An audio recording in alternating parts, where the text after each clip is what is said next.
சாந்தி. இன்று அனைவர் சார்பாக நான் ஜெகதீஷ் பாய் வெல்கம் பண்ணுறோம். இதயபூர்வமாக அவரை வெல்கம் பண்ணுறோம். வெல்கம். இந்த நேரத்தில் ஒரு குமார் அவரை வெல்கம் பண்ணுறதுக்காக கவிதை வடிவத்தை வடிச்சிருக்கார். அவர் இப்போ கவிதை வாசிப்பார்.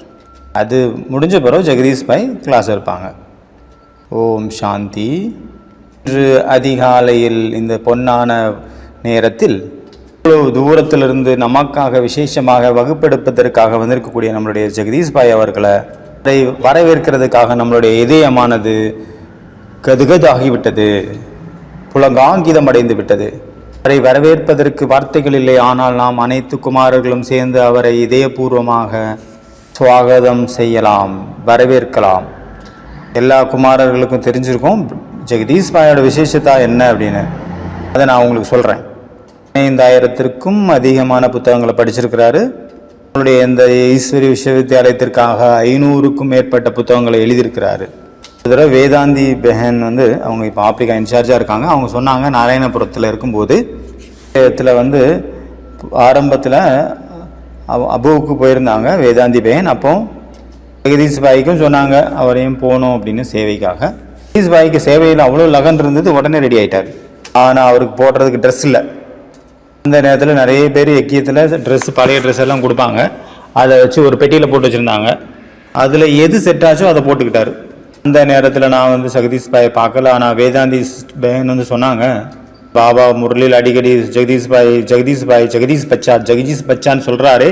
அவரை நான் பார்க்கணும்னு எனக்கு ஏக்கம் இருந்தது. அவரை நான் ஃபர்ஸ்ட் டைம் பார்த்த உடனே அவ்வளோ பணிவின் சுரூபமாக இருந்தார் ஜெகதீஷ் பாய். உங்கள் எல்லாத்துக்கும் ஒரு மகிழ்ச்சியான செய்தியை சொல்கிறேன் உங்களுக்கு. நீங்கள் அதாவது சர்வ சம்பந்தமும் பாபா கூட இருக்குது. ஆனால் உங்களுக்கு நான் ஒரு டைட்டில் கொடுக்குறோம். நாங்கள் குமாரர்கள்லாம் சேர்ந்து குமாரர்களுக்காக உங்களுக்கு ஒரு டைட்டில் கொடுக்குறோம்.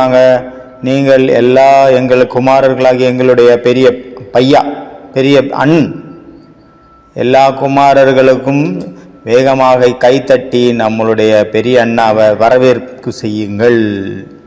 படே பையா, பெரிய அண்ணா. ஆச்சாஜி, நன்றி. ஓம் சாந்தி. ஓம் சாந்தி. ஒரு பிரதர் இப்போ அவருடைய இதயத்தினுடைய ஒரு விஷயத்தை சொல்லிட்டு இருந்தார். அதை கேட்ட உடனே அந்த பழைய நினைவுகளெல்லாம் எனக்குள்ளே எழுந்து வந்துருச்சு மனசுக்குள்ளே. வாழ்க்கையை மாற்றி புரட்டி போடக்கூடிய பல விஷயங்கள் நடந்தது. அது எல்லாமே எனக்கு ஞாபகம் வந்துருச்சு. நான் என்ன நினச்சிட்டு இருந்தேன்னா, எந்த ஒரு டாபிக் கொடுத்துருக்காங்களோ அந்த டாப்பிக்கை பற்றி பேசலாம்னு நினச்சேன். ஆனால் அதுக்கு முன்னாடி இந்த விஷயம்லாம் ஞாபகம் வந்துச்சா, இதை பற்றி கொஞ்சம் சொல்கிறேன்.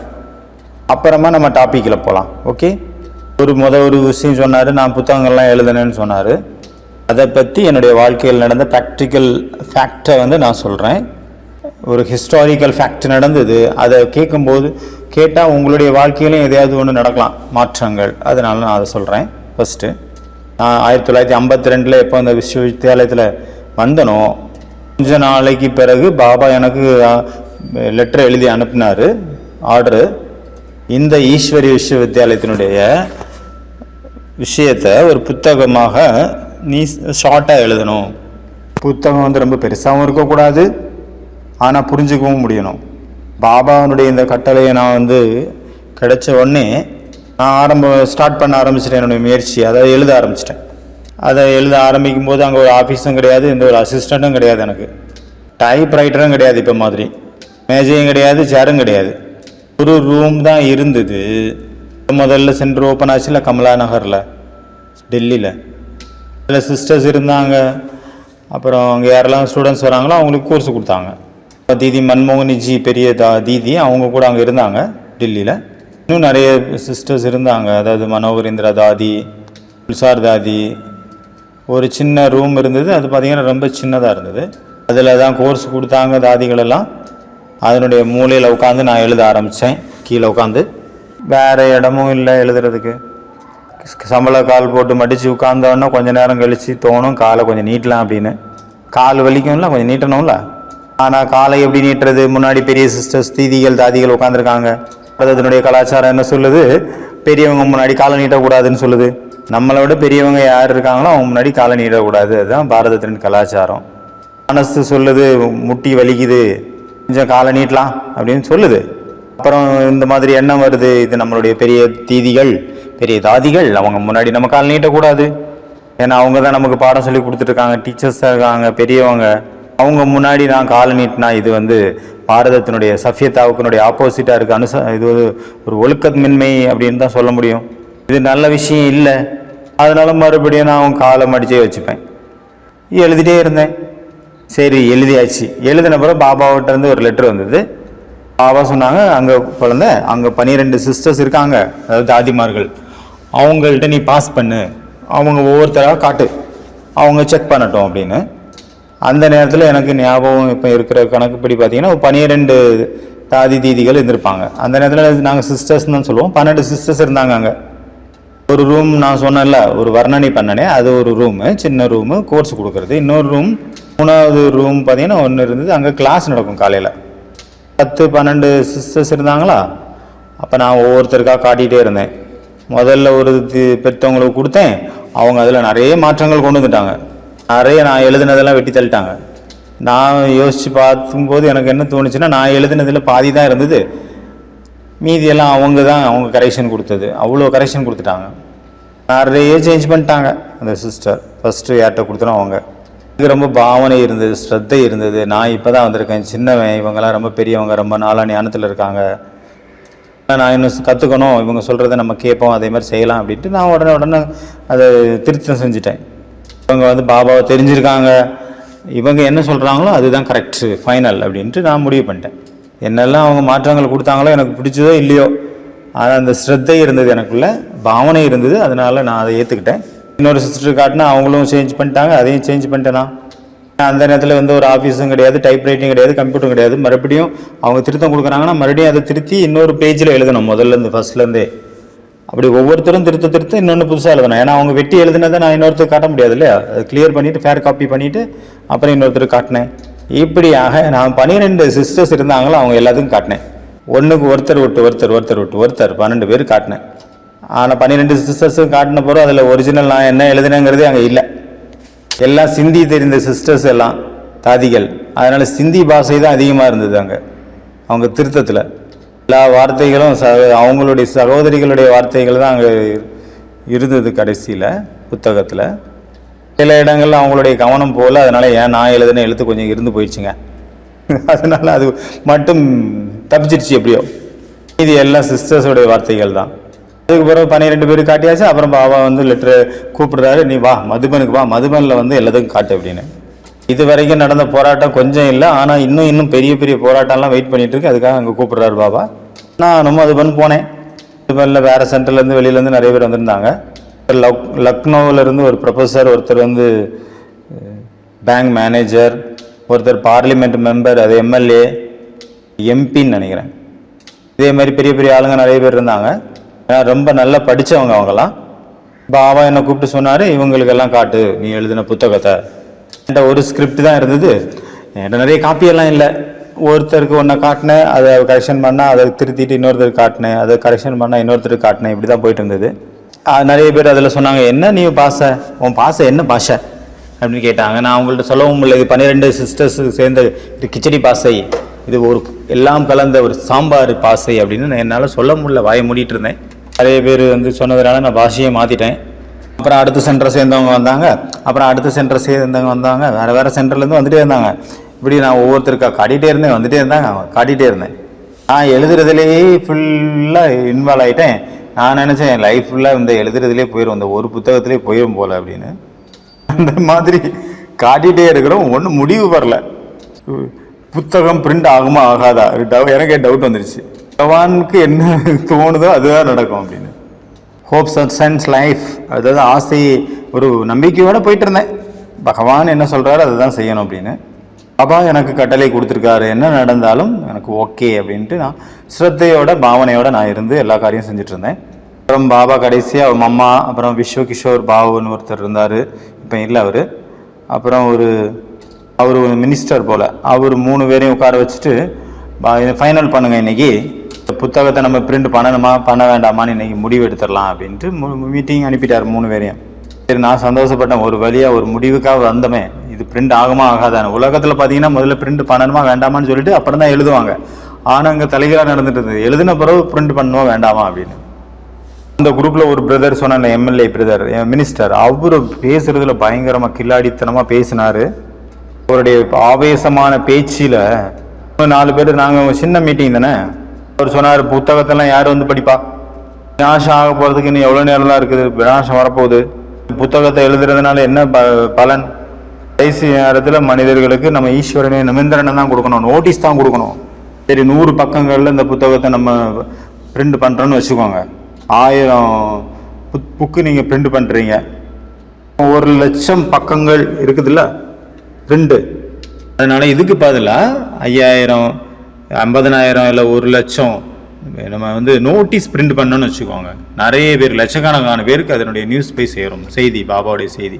அவருடைய கால்குலேஷன் இந்த மாதிரி இருந்தது. அதாவது புத்தகத்தினுடைய பேஜஸை வந்து நோட்டீஸாக அவன் கன்வெர்ட் பண்ணி டிஸ்ட்ரிபியூட் பண்ணுற மாதிரி. அவர் புத்தகத்தை விட நோட்டீஸ் பிரிண்ட் பண்ணுறது தான் ரொம்ப முக்கியம் அப்படின்னு அவர் புரிஞ்சுட்டாரு. அவர் சொன்ன விதத்தில் வந்து அவருடைய பேச்சினுடைய பிரபாவம் அதிகமாக இருந்தது. அதனால் அந்த குரூப்பில் இருந்த எல்லாருமே ஒத்துக்கிட்டாங்க ஓகேன்னு. புத்தகம் நான் தான் எழுதினேன், அதனால் நான் இதை பிரிண்ட் பண்ணுங்க அப்படின்னு நான் ரிக்வெஸ்ட்டும் பண்ண முடியாது. அதனால் வாயை மூடிட்டு அமைதியாக உட்காந்துருந்தேன். இது கண்டிப்பாக பிரிண்ட் பண்ணணும், இது ரொம்ப முக்கியம் சேவைக்கு அப்படின்னு நான் எந்த வாதமும் செய்யலை. சைலன்ஸில் தான் ரொம்ப நேரமாக உட்காந்துருந்தேன். நான் எந்த ஒரு பாயிண்ட்டுமே என் தரப்புலேருந்து நான் சொல்லவே இல்லை. அவர் சொன்னதை வந்து எல்லாருமே ஏற்றுக்கிட்டாங்க. அம்மாவும் சரி, கிஷோர் தாதாவும் சரி, எல்லாருமே ஏற்றுக்கிட்டாங்க. ஃபைனல் என்ன ஆச்சுன்னா, நோட்டீஸ் தான் பிரிண்ட் பண்ணணும், புத்தகம் வேண்டாம் அப்படின்னு. நிறைய மாதம், எத்தனை மாதமாக நான் போராடின பிறகு கடைசியில் என்ன ரிசல்ட் வந்தது, இந்த புத்தகம் வேண்டாம் அப்படின்னு. அதில் அந்த கோட்டா ஹவுஸ் பக்கத்தில் இருக்குது, இப்போ சர்க்கியூட் ஹவுஸ் பண்ணியிருக்காங்க. சிலர் உங்களில் நீங்கள் கொஞ்சம் பேர் பார்த்துருப்பீங்க. இங்கே ஒரு ரூமில் வந்து பாபா இருப்பார், நடுவில் ஒரு ஹால் இருந்தது. ரூம் வந்து பார்த்தீங்கன்னா அதில் வந்து எங்களுடைய மீட்டிங் நடந்துட்டு இருந்தது. அந்த ரூமில் இருந்து சரி முடிவாயிடுச்சுல, நான் வந்துட்டு இருந்தேன் வெளியில் என் ரூமுக்கு. அந்த ஹால் வழியாக நான் கிராஸ் பண்ணி போனேன். இப்போ பாபாவும் அவர் ரூமில் இருந்து வேற எங்கேயோ போக்கு வந்தார். அப்போ அவரும் அந்த ஹால் வழியாக வெளியில் போனார். பாபா அவருடைய சந்திப்பு எனக்கும் அவருக்கும் ஏற்பட்டது. கண்ணுக்கு கண்ணு, ஐ டு ஐ. பாபா கேட்டாங்க, குழந்தைய மீட்டிங் முடிஞ்சிருச்சா அவனோட மீட்டிங்? சொன்னேன் ஜி முடிஞ்சிருச்சு. என்ன ஃபைனல் ஆச்சு பாபா கேட்டார். நான் சொன்னேன், பாபா இதுதான் ஃபைனல் ஆச்சு, புத்தகம் பிரிண்ட் பண்ண வேண்டிய அவசியம் கிடையாது, நோட்டீஸ் தான் கன்ஃபார்ம், அதில் எல்லாரும் ஓகே சொல்லிட்டாங்க, இதுதான் ஃபைனல். அந்த நாள் எனக்கு ரொம்ப ஞாபகம் இருக்குது. ஏன்னா அந்த நாள் ரொம்ப பாபா அன்பு பண்ணார் எனக்கு. பாபா வந்து அப்படியே என்ன ஆலிங்கனம் பண்ணிக்கிட்டாரு, தன்னுடைய மார்பா சேர்த்து ரொம்ப அன்பு பண்ண பிறகு சொன்னார், பாபா குழந்தை, பாபா சொல்கிறாரு நீ போய் பிரிண்ட் பண்ணு, புத்தகத்தை பிரிண்ட் போடு, இன்னையிலேருந்து நீ என்னெல்லாம் எழுதியோ நீ யாருக்கும் பாஸ் பண்ண வேண்டிய அவசியம் இல்லை, பாபாவுக்கும் காட்ட வேண்டாம், பாபாவுக்கு நம்பிக்கை இருக்குது, நீ என்ன வேணாலும் பிரிண்ட் பண்ணு.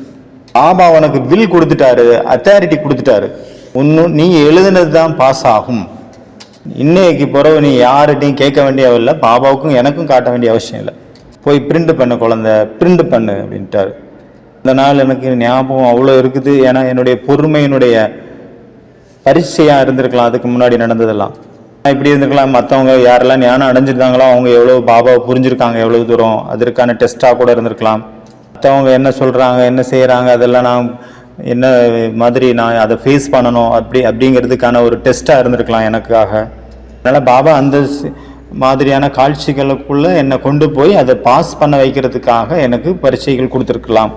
நம்ம மற்றவங்களுக்கு எழுத போகிறான், இவனுக்கு முதல்ல இவனுக்குள்ளே கொண்டு வந்திருக்கணும் அந்த குணங்கள் எல்லாம் அப்படின்னு பாபா நினச்சி இந்த மாதிரி சோதனைக்குள்ளாக்கியிருக்கலாம்.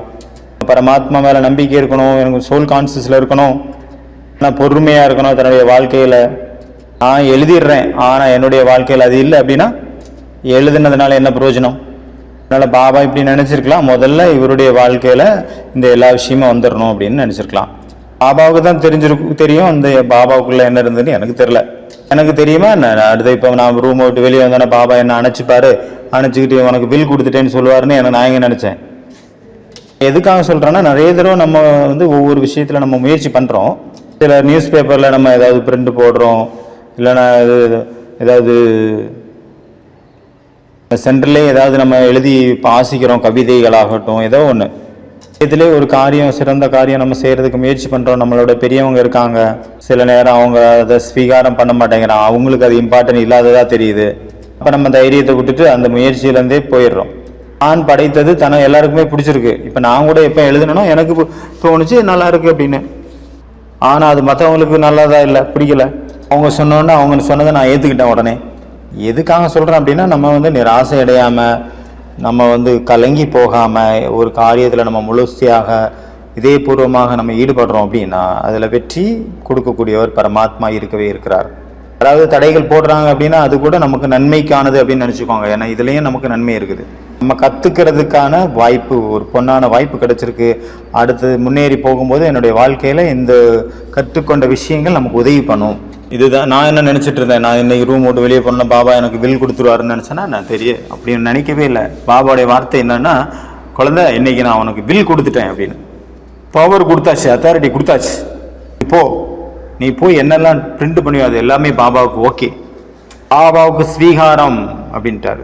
அப்போ அந்த நேரத்தில் எனக்கு எவ்வளோ நஷா, எவ்வளோ போதை இருந்திருக்கும் நினச்சி பாருங்கள். எவ்வளோ என்னுடைய வாழ்க்கையில் மிக உயர்ந்த தருணமாக எனக்கு ஃபீல் ஆச்சு அந்த நேரத்தில். அதை என்னுடைய வாயால் சொல்ல முடியாது. சுயம் பரம்பிதா பரமாத்மா இறைவன், காட்ஃபாதர் அல்லாஹ் ஜெகோவா, அவர் சுயம் இந்த பூமியினுடைய மிக உயர்ந்த உன்னதமான நிலையில் இருக்கக்கூடிய பிரம்மா மூலமாக சொல்றாரு, நான் உனக்கு அத்தாரிட்டி கொடுத்துட்டேன் குழந்தை அப்படின்னா அப்போ எப்படிப்பட்ட தருணமாக இருக்கும் அது. பரமாத்மாவே எனக்கு நேரடியாக எனக்கு பில் கொடுக்குறாரு, அத்தாரிட்டி கொடுக்குறாரு. நீ போய் பிரிண்ட் பண்ணு, நீ என்ன பிரிண்ட் பண்ணாலும் எனக்கு ஓகே அப்படின்ட்டாரு. எப்படிப்பட்ட உயர்ந்த நிலை பாருங்க, எவ்வளவு நம்பிக்கை வச்சிருக்காரு பரமாத்மா என் மேல அப்படிங்கிற ஒரு நஷா புல்லங்காகி தான் அடைஞ்சிட்டேன். அந்த நேரத்தில் நான் நின்றுட்டு தான் இருந்தேன். ஆனால் எனக்கு கீழே கால் பூமியில் ஃபீல்லே ஆகலை. நான் பறந்துட்டு இருந்தேன். எனக்கு மேலே ஆகாயமும் தெரில, கீழே பூமியும் தெரில, என் சரீரமே எனக்கு இல்லை. நான் புல்லரிச்சு போய் என்ன நிலையில் இருந்தேன். ஒரு லைட்ஸ் மைட்ஸ்னால நிறைஞ்ச சுரூபத்தில் இருந்தேன். பாபா கூட, பிரம்மா பாபா கூட அவ்வியக்த ஸ்திதியில் நான் நின்றுட்டு இருக்கிறேன் அப்படின்னு எனக்கு ஃபீல் ஆச்சு. லாபம் எல்லாம் எப்போ கிடைச்சிது எனக்கு அப்படின்னா, இந்த மாதிரி சூழ்நிலையை கடந்து போனப்பறம் தான் இதெல்லாம் கிடைச்சிது. எனக்கு இன்னொரு விஷயம் குஷின்னு நினச்சி பார்க்கும்போது குஷியாச்சு. அதாவது நான் பாபா வில் கொடுத்துட்டாரு அப்படின்னா எழுதுறாரு, நான் எழுதுறேன். ஆனால் செய்பவர் யாரு? பாபா. நமக்கு ஏதாவது நமக்கு பாபா பொறுப்பாளர் ஆயிட்டாரு. எனக்கு என்னுடைய பொறுப்பாளரா நான் என்னெல்லாம் எழுதணும் அதப்போ அவருடைய குடைநிழல் அங்கே இருக்கும். அதில் நான் எழுத என்ன புரிஞ்சுக்கிட்டேன் அப்படின்னா, நான் வைப்பேன் பேனாவையும் பேப்பரையும் வைப்பேன். பாபா இப்போ என் மூலமாக நீங்கள் என்ன எழுதணுமோ எழுதிக்கோங்க. பாபா நான் என்ன எழுதணும் நீங்களே சொன்னீங்க, நீ என்ன எழுதினாலும் எனக்கு ஓகே, நான் அதுக்கு பொறுப்பு, பில் கொடுத்துட்டேன்னு சொன்னீங்க. இப்போ நீங்கள் சொல்லுங்கள் என்ன எழுதணும்னு நான் அதை எழுதிட்டே இருக்கேன். என் மூலமாக எழுத வைங்க அப்படின்னு நான் எப்போவுமே எழுதுறதுக்கு முன்னாடி சொல்லுவேன் பாபாக்கிட்ட.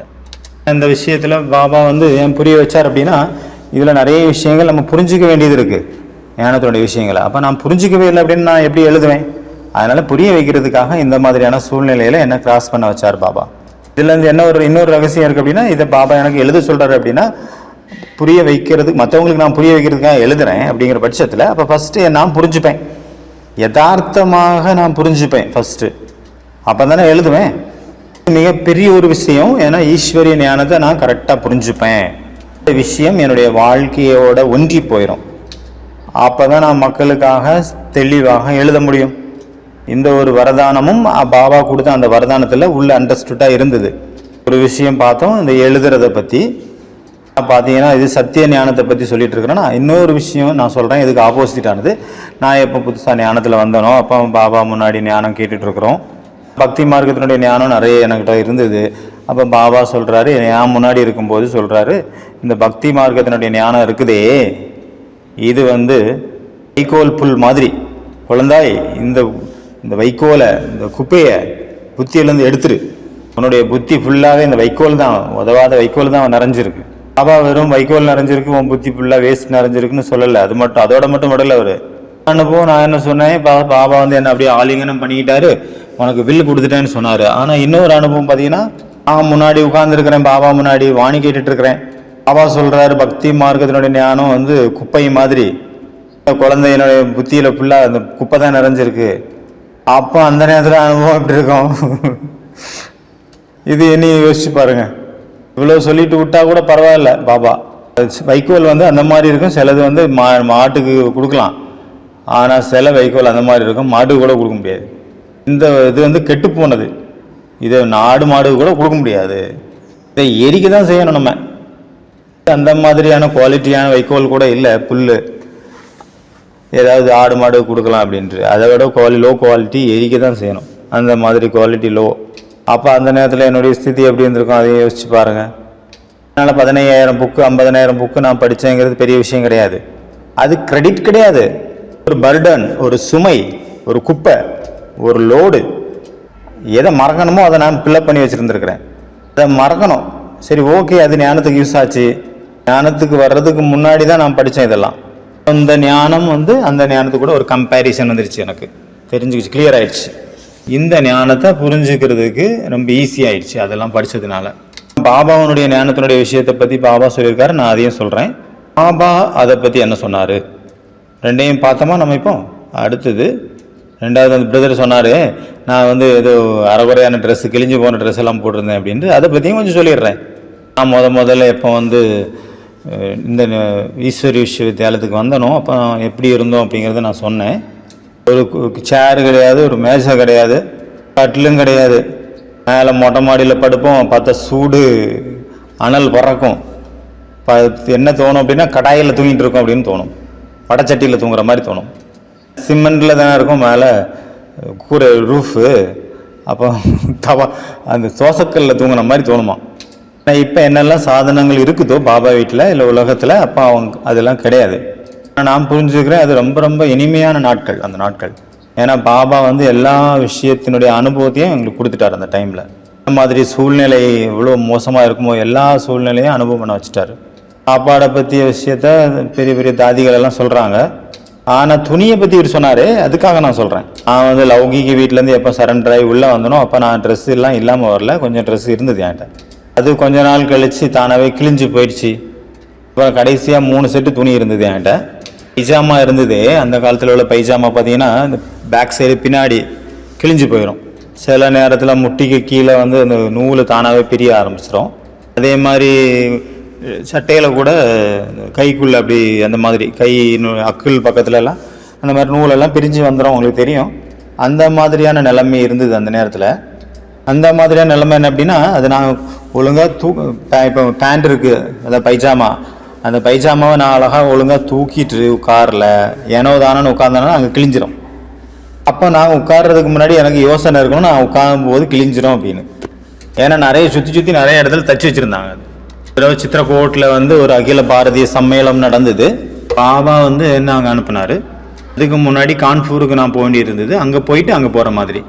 கான்பூரில் போய் நான் இறங்கினோன்னே வண்டியில் ட்ராவல் பண்ணி ராத்திரி ஃபுல்லாக போனேன். காலையில் போனோன்னே அப்போ அது அழுக்காயிடுச்சுல அந்த ட்ரெஸ்ஸு.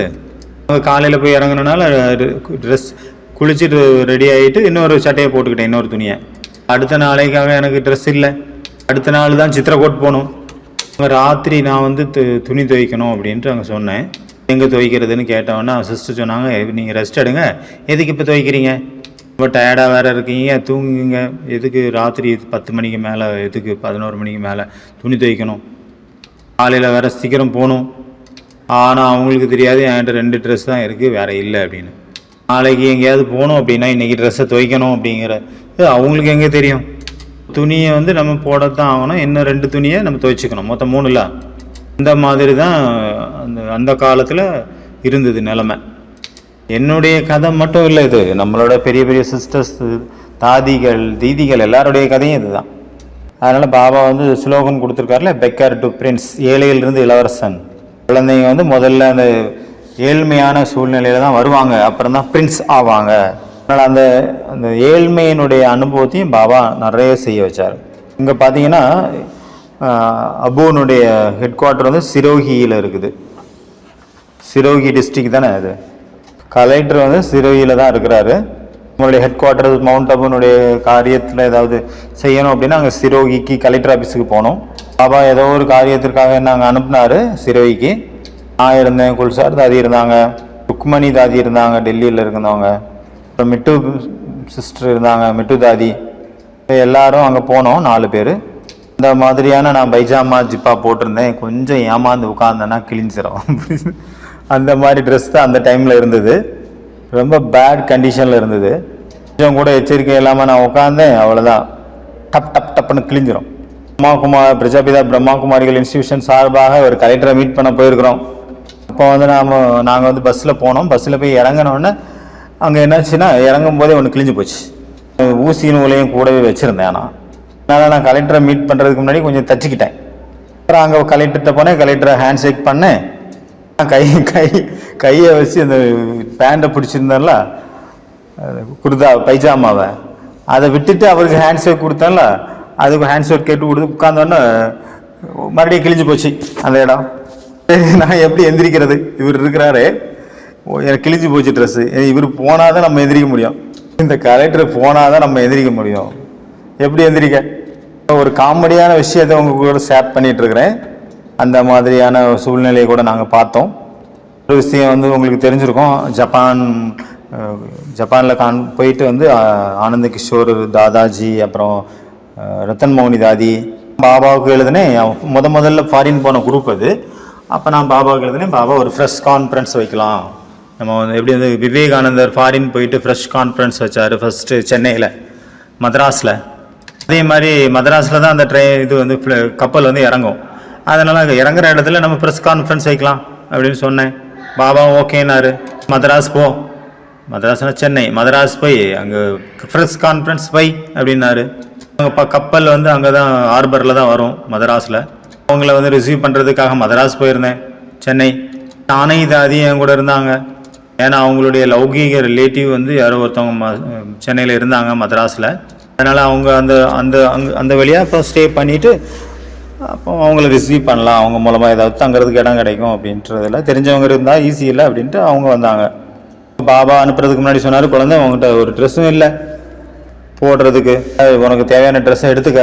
அங்கே வந்து பார்த்தீங்கன்னா அந்த நேரத்தில் பெரிய பெரிய பெட்டி, இப்படி கல்யாண சீர்வரிசை கொடுப்பாங்களே ரங்கு பெட்டி, அதேமாதிரி இது பெரிய பெட்டி. அந்த காலத்தில் தாதிகள் தீதிகள் எல்லாம் அவங்க ஃபேமிலியாக தானே இருந்தாங்க. அவங்களுக்கு கிடைச்ச சீதனம் அது அங்கே இருந்தது. அதில் பார்த்தீங்கன்னா எதுவும் யாருக்கெல்லாம் பழைய ட்ரெஸ்ஸோ அதில் போட்டு வைப்பாங்க. அதில் ஒரு பேண்ட்டு கிடச்சிது, அதில் ஒரு சட்டையும் இருந்தது. முழுசாக எனக்கு வரல. பேண்ட் பார்த்தீங்கன்னா முட்டிக்கும் கொஞ்சம் கீழே வரைக்கும் இருந்தது. ஏன்னா நான் எதுவும் நினைக்கல, ஏன்னா பகவானுடைய வரதானம் அதுலேருந்து என்ன செட் ஆகுதோ எடுத்துக்கன்னு சொல்லிட்டாரு. பகவான் பிரம்மா மூலமாக சொல்லிட்டாரு, இதுலேருந்து எடுத்துக்கன்னு பாபா சொல்லிட்டாரு அப்படின்னா அப்போ நான் நினச்சேன், அப்போ இதில் தான் கல்யாணம், இதில் தான் நன்மை, இதில் தான் வெற்றி. என்ன கிடைக்குதோ அது ஓகே, என்ன கிடைக்குதோ அதுதான் பகவானுடைய வரதானம், பகவானுடைய பிரசாதம். அதிலேருந்து 2-3 பேண்ட்டு 2-3 சட்டையும் எடுத்துக்கிட்டேன். எவ்வளோ பெருசு இருந்ததோ அவ்வளோ பெருசு, எனக்கு எவ்வளவு தூரம் செட் ஆச்சோ அவ்வளோ தூரம் அது நான் எடுத்துக்கிட்டேன் இருந்ததை. அது கூட எவ்வளோ நமக்கு காலுக்கு கீழே வரைக்கும் வரணுமோ அதை விட ஒரு 3-4 இன்ச்சு மேலே தான் இருந்தது. சரி நல்லது, முட்டிக்கு மேலே இல்லை, முட்டிக்கு கீழே தான் இருந்தது. அதனால் அதை நான் எடுத்துக்கிட்டேன். இப்போ நாளாக அதில் கிடந்தில் ரங்கு பெட்டியில், ட்ரங்க் பெட்டியில், அதனால் அதை வந்து நான் நல்லா ஊற வச்சு துவைச்சேன். கொஞ்சம் அப்படி இப்படி ஏதோ பண்ணி கொஞ்சம் துவைச்சி கொஞ்சம் அயன் பண்ணி போட்டேன்னு வச்சுக்கோங்க. அப்போ தான் அயன் பாக்ஸ் கிடையாதுல்ல. ஆனால் அந்த மாதிரியான ஒரு ஃப்ரெஷ் கான்ஃபரன்ஸ் நடந்தது அங்கே மദ്രാஸில், சென்னையில். ஏன்னா என்னுடைய ஞாபகத்தில் பார்த்தீங்கன்னா அங்கே எவ்வளோ பெரிய பெரிய அந்த நியூஸ் பேப்பருடைய ரிப்போர்ட்டர்ஸ் இருந்தாங்களோ அவங்க எல்லாரும் வந்திருந்தாங்க. நம்மளுடைய கான்ஃபரன்ஸை அவங்க அட்டன் பண்ணாங்க. தாதிஜியோ அப்புறம் ரத்தன் மௌனி தாதி, ஆனந்த கிஷோர் அவங்க எல்லாம் வந்து சேரல. அவங்களுடைய கப்பல் பார்த்தீங்கன்னா லேட் ஆயிடுச்சு வர்றதுக்கு, சமயத்துக்கு வரல.